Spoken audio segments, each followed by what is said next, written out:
بسم اللہ الرحمن الرحیم۔ السلام علیکم۔ آج میری طبیعت ذرا سی خراب ہوئی تو میری ساس کہنے لگی، چلو بیٹی تمہیں ڈاکٹر کے پاس لے چلوں۔ لگتا ہے کہ تمہیں ڈاکٹر کے پاس جانے کی ضرورت ہے۔ اماں کے کہنے پر میں تیار ہو گئی۔ وہ مجھے ڈاکٹر جمیلہ کے پاس لے گئی، جنہوں نے میرے ٹیسٹ کیے۔ پھر بولی تمہارا الٹرا ساؤنڈ کرنا پڑے گا، بنا چیک اپ کے رزلٹ دیکھے میں کچھ نہیں کہہ سکتی۔ تھوڑی دیر بعد ایک لڑکی آئی، اس نے مجھے لٹا کر میرا الٹرا ساؤنڈ کیا اور پھر مجھے واپس بھیج دیا۔ تب تک میری ساس ڈاکٹر جمیلہ کے پاس بیٹھی رہی۔ ڈاکٹر جمیلہ تو بہت خوش لگ رہی تھی، مگر انہوں نے مجھے باہر جانے کو کہہ دیا۔ کہنے لگی تمہاری پرچی بنا رہی ہوں، باہر جا کر بیٹھو۔ ساس میری اندر ہی آ گئی۔ شاید وہ محترم تھی اس لیے انہیں باہر نہ بھیجا۔ کافی دیر انتظار کرتی رہی، پھر ساس نے مجھے اندر بلایا۔ میں گئی تو ڈاکٹر کا چہرہ اترا ہوا تھا۔ مس ماہم، کیا بچپن میں آپ کو کوئی چوٹ وغیرہ لگی تھی؟ نہیں ڈاکٹر صاحب، ایسا کیوں کہہ رہی ہیں؟ اس لیے کہ آپ کے لیے ایک بری خبر ہے۔ وہ کیا؟ میں نے پوچھا۔ وہ یہ کہ آپ کبھی بھی ماں نہیں بن سکتی۔ آپ میں بچہ پیدا کرنے کی صلاحیت نہیں ہے۔ یہ ایک پیدائشی نقص ہے جس کے بارے میں آپ کو تفصیل سے نہیں بتا سکتی۔ بس اتنا کہوں گی کہ آپ میں بچہ پیدا کرنے کا نظام موجود نہیں۔ ڈاکٹر صاحبہ کی بات سن کر میرے تو دل کے اندر کچھ ٹوٹ کر رہ گیا۔ میں نے سوچا نہیں تھا کہ زندگی اتنی بڑی محرومی کے لیے میرے سامنے کھڑی ہوگی۔ میں وہیں پر بیٹھ کر رونے لگی۔ آنکھوں سے ٹپ ٹپ آنسو بہنے لگے۔ میں نے آصف سے محبت سے شادی کی تھی۔ اب وہ اپنی ماں کی سنتے تھے۔ وہ کہتے تھے کہ میری ماں جو کہے ان کی بات ٹالنا نہیں۔ اب مجھے لگ رہا تھا کہ اب اس گھر میں میری جگہ نہیں بچی۔ جب اولاد ہی پیدا نہیں کر سکتی تو پھر مجھ جیسی عورت کا آصف کی زندگی کا کیا کام؟ ان کی ماں کو تو بچوں سے محبت تھی۔ میں وہیں بیٹھے رونے لگی۔ دل چاہ رہا تھا کہ زمین پھٹ جائے اور میں اس میں سما جاؤں، یا آنکھ ہمیشہ کے لیے بند ہو جائے۔ رو رو کر میرا برا حال ہو گیا تھا۔ ساس نے تسلی دی، بیٹی فکر کیوں کرتی ہو، میں تمہارے شوہر کو کچھ نہیں بتاؤں گی۔ ساس کے اس رویے پر میں حیران رہ گئی۔ ویسے تو وہ بہت کرخت عورت تھی، مگر آج ان کا رویہ ہمدردانہ تھا۔ پھر کچھ وقفے کے بعد بولی، بیٹی اگر تم کہو تو میں تمہیں رشیدہ بیگم کے پاس لے جاؤں۔ جانتی ہوں رشیدہ کے پاس جتنی بھی بانچ لوگ آتے ہیں ان کے ساتھ کوئی نہ کوئی مسئلہ ہوتا ہے، بچے پیدا نہ کر سکے یا پھر بچے مرے ہوئے پیدا ہو۔ رشیدہ کی دوائی سے سب ٹھیک ہو جاتا ہے۔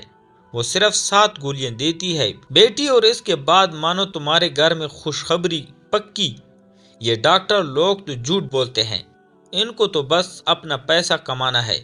اس ڈاکٹرنی کا خیال ہوگا کہ میں تمہارا مہنگا علاج کروں، تبھی یہ ایسی بات کر رہی ہے۔ مگر تو فکر نہ کر، میں تجھے رشیدہ کے پاس لے کر جاؤں گی۔ اس کی گولی کھا کر تو ایک نہیں کئی بچے پیدا کرے گی۔ ساس کی بات سن کر میں خوشی سے کھل اٹھی۔ انہوں نے بتایا کہ بیٹی رحیلہ کو بھی انہی کے پاس لے کر گئی تھی۔ رشیدہ بیگم کی 7 گولیاں کھانے کے بعد وہ اسی مہینے حاملہ ہو گئی تھی۔ میرے دل میں امید کی کرن جاگ اٹھی۔ شام کو اماں نے کہا تھا کہ میرے ساتھ رشیدہ بیگم کے ساتھ چلنا۔ میں بے چینی سے شام کا انتظار کر رہی تھی۔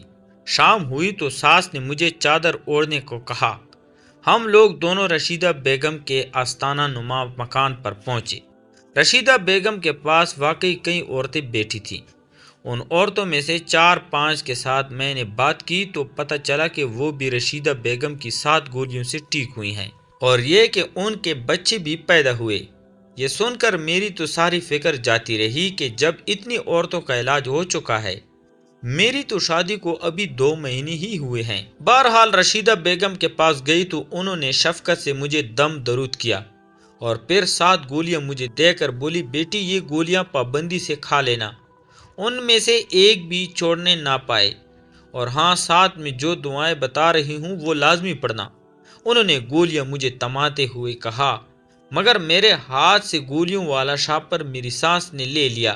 کہنے لگی، میں سنبھال کر رکھوں گی، تجھے گولیوں کا نہیں پتہ، یہ ایک احساس چیز ہے جس کی حفاظت میں خود کروں گی۔ مجھے اپنی ساس پر اس لمحے بڑا پیار آیا کہ کس قدر خیال رکھنے والی ہے وہ، ورنہ تو عورتیں اپنے بیٹوں کی دوسری شادی کروانے پر تلی ہوتی ہیں۔ کبھی کسی بہو کے کسی نقص کو برداشت نہیں کرتی، جبکہ میری ساس مجھے خود ڈاکٹر کے پاس لے پھر رہی تھی۔ گھر آ کر میری ساس نے مجھے ایک شاپر تھما دیا جس میں سفید رنگ کی چھوٹی چھوٹی گولیاں تھیں اور یہ تعداد میں 7 تھیں۔ کہنے لگی میں روزانہ رات کو تمہیں دودھ لا کر دوں گی، تم دودھ کے ساتھ یہ گولیاں کھا لینا اور خبردار اس کے بعد بستر سے مت اترنا، سیدھی سو جانا، جانتی ہو نہ دوا کے اثر کے لیے سونا ضروری ہے۔ جی سمجھ گئی، میں نے سعادت مندی سے سر جھکا لیا۔ میری سانس کمرے سے چلی گئی تو میں بیٹی سوچنے لگی کہ اللہ نے مجھ کو کس قدر مہربان عورت عطا کی ہے جو بالکل ماں جیسی ہے۔ تھوڑی دیر بعد آصف آ گئے۔ میں نے ان سے اس بات کا ذکر نہیں کیا اور وہ بھی کچھ نہ بولے، جیسے انہیں میری کسی بات سے غرض ہی نہ ہو۔ البتہ جب یہ پتہ چلا کہ میں کبھی ماں نہیں بن سکتی تو ان کے چہرے پر ناگواری کے تاثرات ضرور دیکھے تھے۔ اسی رات میں نے ایک سفید گولی منہ میں رکھ لی، مگر گولی منہ میں رکھتے ہی میری طبیعت خراب ہونے لگی۔ ایسا لگا جیسے میں نے کوئی عجیب زہریلی چیز کھا لی ہو، مگر پھر اپنی اولاد کے لیے مجھے اتنا تو کرنا ہی تھا۔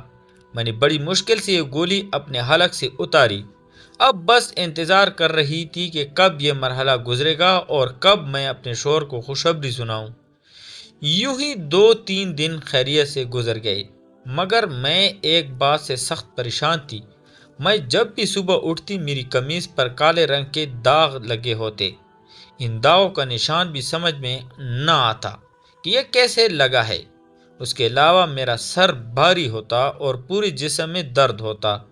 اس چیز نے مجھے پریشان کر رکھا تھا، مگر میں اپنی ساس سے کچھ نہ کہتی، کہیں وہ دوبارہ مجھے کسی ڈاکٹر کے پاس نہ لے جائے۔ ویسے بھی وہ میرا بہت خیال رکھتی تھی۔ آج میں بہت خوش تھی کیونکہ میرا کورس مکمل ہونے کو آیا تھا۔ میرے پاس اب صرف آخری گولی رہ گئی تھی۔ میں رات ہوئی تو سوچنے لگی کہ آج آخری گولی کھا کر سو جاؤں گی، اس کے بعد شاید جلدی ہی مجھے خوشخبری سننے کو ملے۔ اسی خوشی میں گولی میرے ہاتھ سے گر گئی۔ رات کا وقت تھا، کمرے میں ہلکا ہلکا اندھیرا تھا۔ میں نے گولی ڈھونڈنے کی بہت کوشش کی، مگر وہ مجھے کہیں نہ ملی۔ پھر میں جا کر ٹارچ لے کر آئی، بیڈ کے نیچے ہر جگہ گھوم پھر کر دیکھا، مگر گولی گم ہو گئی۔ مجھے بڑا افسوس ہوا اور خود کو کوسنے لگی کہ آج تو آخری دن تھا، سارا عمل ضائع ہو جائے گا۔ کاش میں گولی کھا لیتی تو میرے ساتھ یہ مسئلہ نہ ہوتا۔ اب نہ جانے باقی 6 گولیوں کا اثر بھی مجھ پر ہوگا یا نہیں۔ پھر سوچنے لگی رشیدہ بیگم کون سی دور ہے، ابھی وقت زیادہ نہیں گزرا، فجر کے وقت منہ اندھیرے ہی ان کے گھر چلی جاؤں گی۔ گاؤں کے لوگ تو صبح سویرے اٹھ جاتے ہیں، صبح سویرے ہی ان سے گولی لے لوں گی تو باقیوں کا اثر ضائع نہیں جائے گا۔ یہی سوچ کر میں سونے کی کوشش کرنے لگی کہ صبح جلدی اٹھوں گی تو علی صبح ہی رشیدہ بیگم کے پاس پہنچ جاؤں گی، مگر اس کی نوب نہیں آئی۔ ابھی مجھے لیٹے ہوئے 10 منٹ ہی گزرے تھے کہ میری ساس کمرے میں داخل ہوئی۔ میں بھی سوتی بن گئی کہ کہیں یہ نہ سمجھے کہ میں نے گولی نہیں کھائی، کیونکہ گولیوں کی اثر میں اکثر مجھے نیند آ جاتی تھی۔ میں سوچ رہی تھی کہ 1-2 بار مجھے دیکھنے کے بعد ساس کمرے سے چلی جائے گی، مگر ایسا نہیں ہوا۔ وہ میرے کمرے میں رکی رہی۔ میں آنکھیں کھول کر دیکھ بھی نہیں سکتی تھی کہ وہ کیوں رکی ہے۔ تھوڑی دیر گزری تھی کہ ایک جانی پہچانی سی خوشبو میرے ناک کی نتنوں سے ٹکرائی۔ یہ خوشبو اگربتیوں کی تھی جو شاید میری ساس نے اپنے ہاتھ میں لے رکھی تھی۔ میں اب بھی سوئی بنی رہی، کہیں انہیں شک نہ ہو جائے کہ میں نے گولی نہیں کھائی۔ لیکن جب انہوں نے ان اگربتیوں کی راکھ میرے سر پر اور میرے پیٹ پر گرائی تو مجھ سے رہا نہیں گیا۔ گرم گرم راکھ میرے کپڑوں پر پڑی تو مجھے خوف سا محسوس ہوا۔ میں ایک زوردار چیخ مار کر اٹھ بیٹھی۔ مجھے لگ رہا تھا جیسے میں کوئی ڈراؤنا خواب دیکھ رہی ہوں۔ اپنے سامنے اپنی ساس کو دیکھ کر میرا تو جیسے دل ہی اچھل کر حلق میں آ گیا۔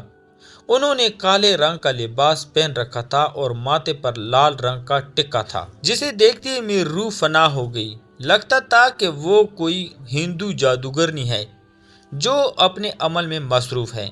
مجھے اٹھ کر چیختا چلاتا دیکھ کر گھبرا گئی۔ بولی خاموش ہو کر لیٹ جاؤ، ابھی مجھ سے سوال جواب مت کر۔ انہوں نے مجھے سختی سے حکم دیا کہ میں لیٹ جاؤں، مگر میں یوں ہی کیسے لیٹ جاتی، مجھے عجیب سے محسوس ہو رہا تھا۔ ان کے اس عمل سے مجھے الجھن ہو رہی تھی۔ کمرے میں پہلی بدبو سے میرا دم گھٹ رہا تھا۔ اس سے پہلے کہ میں مزید چیختی چلاتی، میری ساس نے میرے منہ پر ہاتھ رکھ دیا اور مجھے گھسیٹتی ہوئی پیچھے والے کمرے میں لے گئی۔ یہ کمرہ گھر کے عقبی طرف بنا ہوا تھا۔ اس میں کوئی آتا جاتا نہیں تھا، ایک انتہائی اندھیرا سا کمرہ تھا جسے دیکھ کر میں ویسے بھی ڈر جاتی تھی۔ انہوں نے مجھے یہاں بند کر دیا، میرے منہ میں کپڑا ٹھونس کر باہر سے تالا لگا کر چلی گئی۔ یہ دیکھ کر میرا برا حال ہو گیا، میری آنکھوں سے آنسو بہنے لگے۔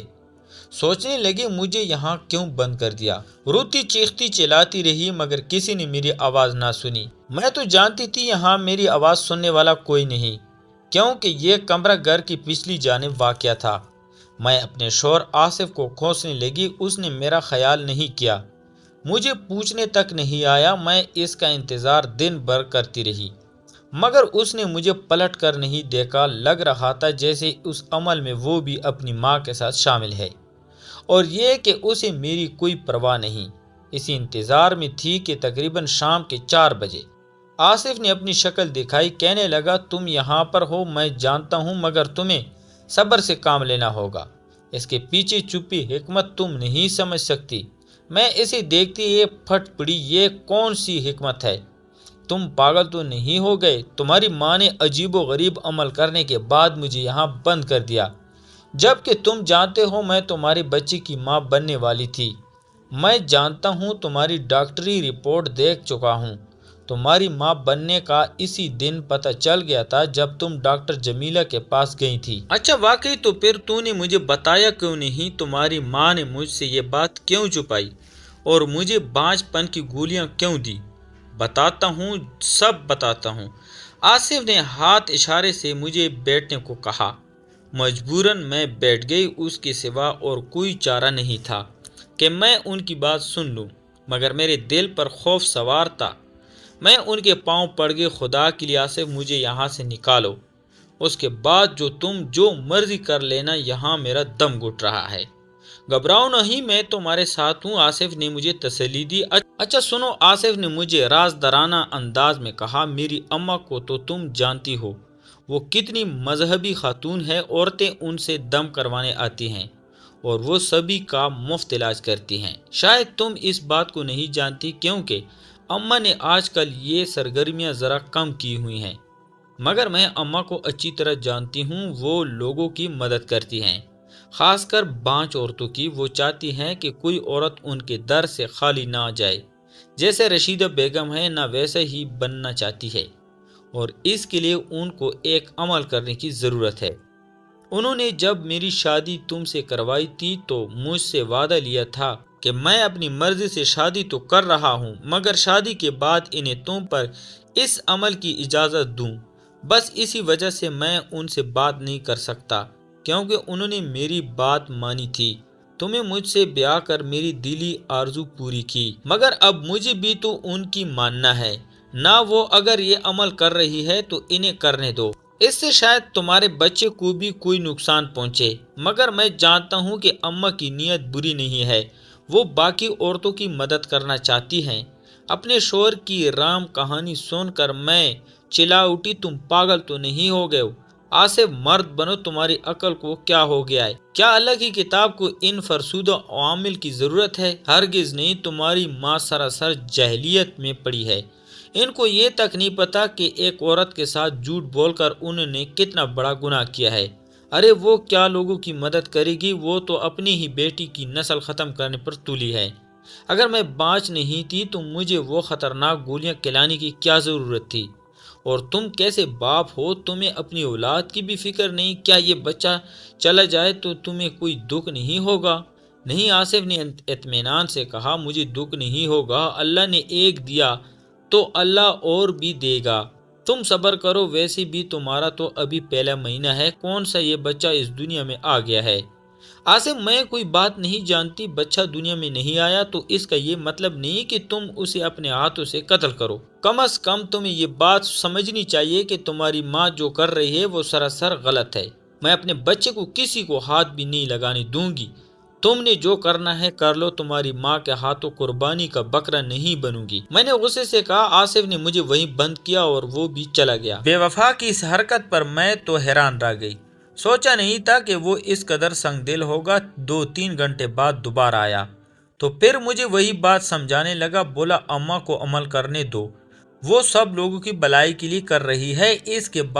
اس کے بعد تم جو چاہو کرو، میں تمہاری بات مانوں گا، لیکن خدا کے لیے مجھے اماں کے سامنے شرمندہ مت کرو۔ آصف نے میرے آگے ہاتھ جوڑ دیے۔ مگر اولاد کی محبت عورت کے لیے سب سے بڑھ کر ہوتی ہے۔ نہیں آصف، تم جو مرضی کہو، میں اولاد کا گلا نہیں گھونٹ سکتی۔ اپنی ماں سے کہہ دو کہ جب تک میں زندہ ہوں اسے یہ عمل نہیں کرنے دوں گی۔ میں غصے میں دہاڑی۔ آصف پتھر بنا مجھے دیکھنے لگا، جیسے اسے یقین نہ آ رہا ہو کہ میں اپنی اولاد سے کتنی محبت کرتی ہوں۔ اس کے چہرے پر ندامت نظر آ رہی تھی، جس سے صاف ظاہر ہوتا تھا کہ وہ شرمندہ ہے مگر اپنی ماں سے مجبور بھی ہے۔ وہ اسی وقت اپنے کمرے سے اٹھا اور باہر چلا گیا۔ مجھے ساس کی چیخنے کی آوازیں آئیں، پھر وہ بھاگا ہوا میرے کمرے کی طرف آیا۔ جاؤ، نکل جاؤ اس گھر سے، جتنی دور جا سکتی ہو چلی جاؤ، ورنہ اماں تمہاری جان لے لے گی۔ پھر آصف نے مجھے ایک دوست کے گھر کا پتہ دیا اور مجھے روڈ تک چھوڑنے بھی آیا۔ بولا کچھ دن یہاں رہو، میں خود تمہیں یہاں سے لینے آؤں گا۔ اماں پر جنون طاری ہو چکا ہے، وہ تمہیں نہیں بخشے گی۔ آصف کی بات درست تھی۔ فجر کے وقت میں اپنا مختصر سا سامان لے کر اپنی ساس کے گھر سے چلی گئی۔ میں دل ہی دل میں دعائیں کر رہی تھی کہ جہاں جا رہی ہوں ان لوگوں کا رویہ میرے ساتھ اچھا رہے۔ وہاں پہنچی تو اصغر اور اس کی بیوی نے میرا پراتفاق استقبال کیا۔ شاید شوہر نے انہیں پہلے سے بتا دیا تھا کہ میں آ رہی ہوں۔ ان لوگوں کے گھر میں مجھے کسی قسم کی کوئی تکلیف نہیں ہوئی۔ میں آرام سے 6 مہینے وہاں رہی۔ اس دوران آصف نے میری خبر نہ لی۔ میری امید ٹوٹنے لگی تھی۔ لگتا تھا جیسے وہ کبھی پلٹ کر نہیں آئے گا۔ مگر پھر ایک دن آسیہ باجی نے مجھے اطلاع دی کہ میرا شوہر مجھے لینے آ رہا ہے۔ خوشی سے میں پھولے نہ سما رہی تھی۔ میرا آخری مہینہ چل رہا تھا۔ ان دنوں عورت کو شوہر کی ضرورت ہوتی ہے۔ وہ اس سے دکھ سکھ کہتی ہے، اپنی تکلیف کا ساتھی بناتی ہے۔ آصف آئے تو اس کے چہرے پر پریشانی تھی۔ برسوں کے بیمار اور لاغیر لگ رہے تھے۔ آتے ہی میرے آگے ہاتھ جوڑ دیے، مجھے معاف کر دو، خدا کے لیے میری ماں کو بھی معاف کر دو۔ آصف تقریب رونے کو آئے تھے۔ آصف کیا ہوا ہے؟ آپ یوں کیوں رو رہے ہیں؟ تب آصف نے مجھے بتایا کہ اماں کو ان کے کی سزا مل گئی۔ ان کے ساتھ جو حادثہ ہوا اس سے ان کے حواس بگڑ گئے۔ وہ اپنا ذہنی توازن کھو چکی ہیں اور اب عجیب و غریب باتیں کرتی ہیں۔ لوگ انہیں دیکھ دیکھ کر ہنستے ہیں اور وہ زندگی موت کی کشمکش میں ہے۔ آصف کی بات نے مجھے پریشان کر دیا۔ اپنی شوہر کی بات سن کر میں نے اپنی ساس کو معاف کر دیا۔ بے شک معاف کرنے میں ہی عظمت ہے۔ زندگی کے آخر دنوں میں نے ان کی بھرپور خدمت کی۔ وہ مجھ سے بار بار معافی مانگتی، مگر انہوں نے نہ جانے کس کس کا دل دکھایا تھا کہ ان کی موت انتہائی تکلیف دہ ہوئی۔ عالم نظام میں ان کی جان جیسے کسی کانٹے میں اٹکی ہوئی تھی۔ یہ حالت دیکھ کر مجھے بھی عبرت ہوئی۔ میں نے دل میں پکا ارادہ کر لیا کہ میں کبھی زندگی میں بھول کر بھی کسی انسان کا دل نہیں دکھاؤں گی اور نہ ہی کوئی شرکیہ عمل کروں گی، چاہے زندگی میں مایوسی کے بادل چائے ہوں، مگر میں کبھی اللہ تعالیٰ سے امید لگانا نہیں چھوڑوں گی۔